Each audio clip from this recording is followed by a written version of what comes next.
Siang semua, aku dapat isaroh tentang lambang warna dan kenapa orang Jawa itu kalau ke laut pantangannya warna hijau, apalagi ke pantai selatan. Terus kalau kita naik gunung, bagi yang pecinta alam, itu juga pantangannya warna hijau. Itu udah rahasia turun temurun dari nenek moyang kita.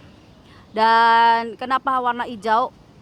Warna hijau itu melambangkan kemakmuran dari alam semesta. Dan warna hijau itu melambangkan dunia lain.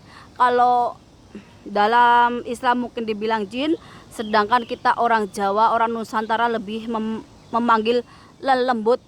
Dan itu yang bermakna adalah keabadian di dunia lain. Kalau kita bilang surgawi, tapi kalau Islam bilang surga. Itu karena apa?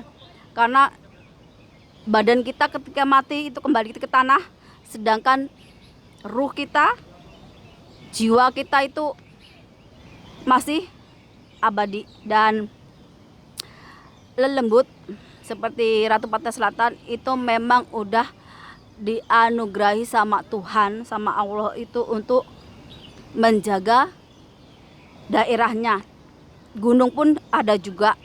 Itu kenapa kalau kalian ke gunung sebagai pecinta alam, kalian itu banyak pantangannya. Mulai dari nggak boleh ngomong sembarangan, harus memberi salam, nggak boleh pakai warna hijau. Dan kalau ke pantai selatan juga nggak boleh pakai warna hijau, karena warna hijau itu melambangkan dari surgawi, kemakmuran, dunia lain, spiritual ataupun keabadian. Makanya kenapa kalian itu benar-benar kalau di Jawa, di Nusantara itu masih harus menjaga tingkah laku, baik perkataan maupun perbuatan, mau itu di tengah hutan ataupun di tempat-tempat yang jarang dilewati manusia. Karena apa? Karena kadang-kadang kita lihat itu hanya seperti hutan atau seperti tempat biasa, ternyata di situ ada kerajaannya lelembut, atau kita itu berbagi tempat dengan bangsa lain. Dan itu juga warna hijau itu nggak cuman dari kita orang Indonesia atau orang Jawa, tapi warna hijau itu juga kalian bisa lihat karikatur dari Nabi Muhammad ataupun Imam Mahdi yang memakai jubah warna hitam dan dalamannya putih. Hijau itu melambangkan surgawi, kemakmuran, keabadian. Sedangkan kenapa bajunya itu putih sama seperti resi ataupun seperti kain kafan, itu menandakan bahwa hati yang sudah dibersihkan, sudah lepas dari duniawi. Jadi mereka ketika meninggal itu sudah sampai ke tahap yang lebih tinggi lagi, yaitu kemurnian, kesucian. Itu dilambangkan dengan warna putih. Makanya kenapa para resi ketika kita mati juga warna putih.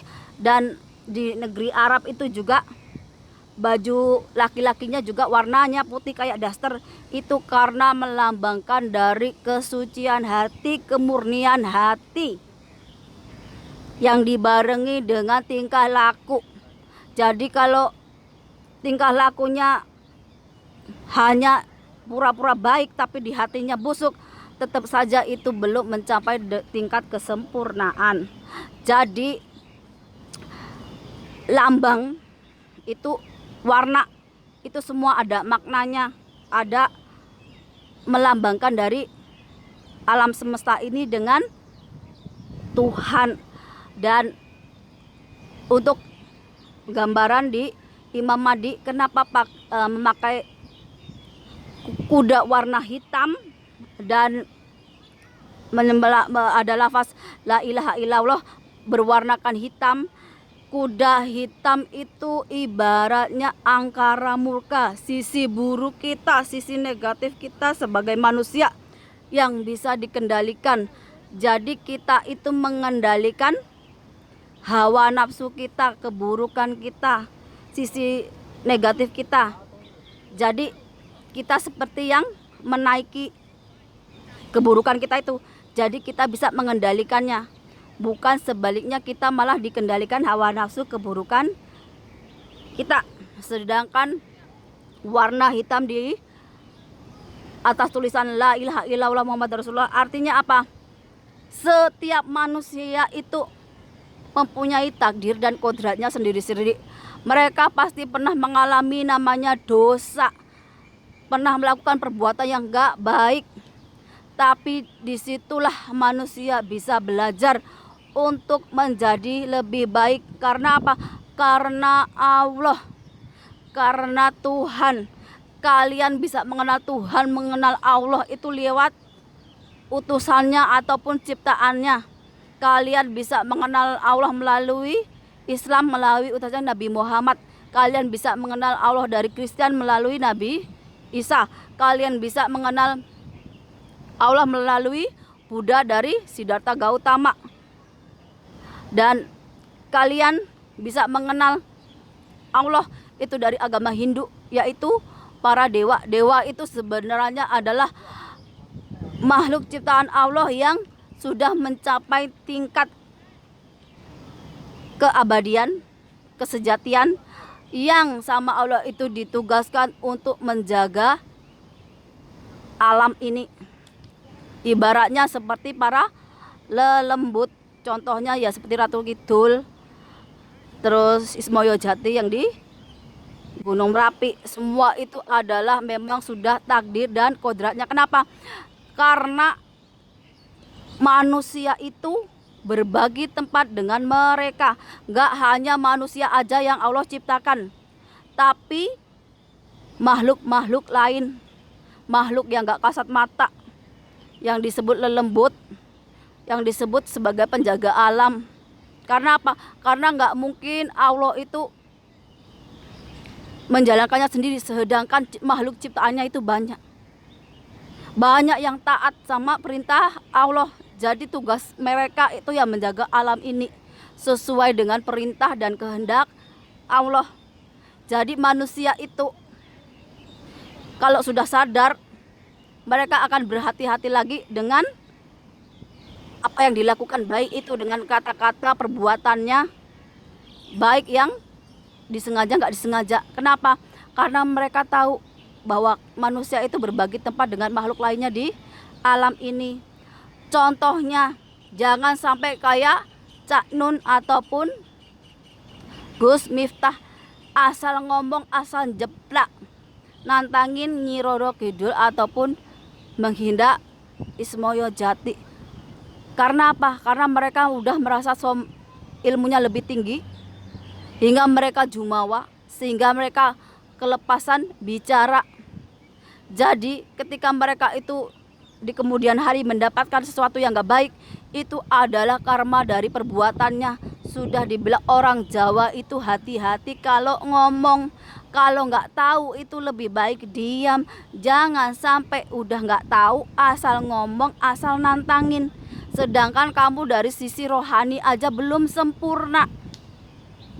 Yang kamu tantangin udah nyampe kesempurnaan, udah nyampe keabadian. Lah kamu sucinya hati, murninya jiwa aja belum ngerti. Masih suka menjelekkan orang lain, masih sombong, masih tinggi hati, masih takabur. Tapi kalian masih bisa menghina makhluk lain ciptaan Allah yang sudah sampai ke abadian, yang sama Allah sudah dikasih tugasnya sebagai penjaga tempat yang sudah dihakkan dia. Jadi itu kenapa kita itu kalau ke laut, ke gunung, itu kita disuruh berhati-hati dalam berbicara, apalagi kencing, harus ngasih salam. Yaitu karena kita itu berbagi tempat, enggak cuman dengan binatang atau tumbuhan, tapi dengan makhluk lain yang enggak kasat mata. mereka itu abadi. Kita gimana mau abadi? Wong kita masih punya nafsu, nafsu duniawi, masih punya dosa. Kalau kalian suka, oh jin lah ini yang suka memanfaatkan manusia, ya suka hasut manusia berbuat nggak baik, kamu salah.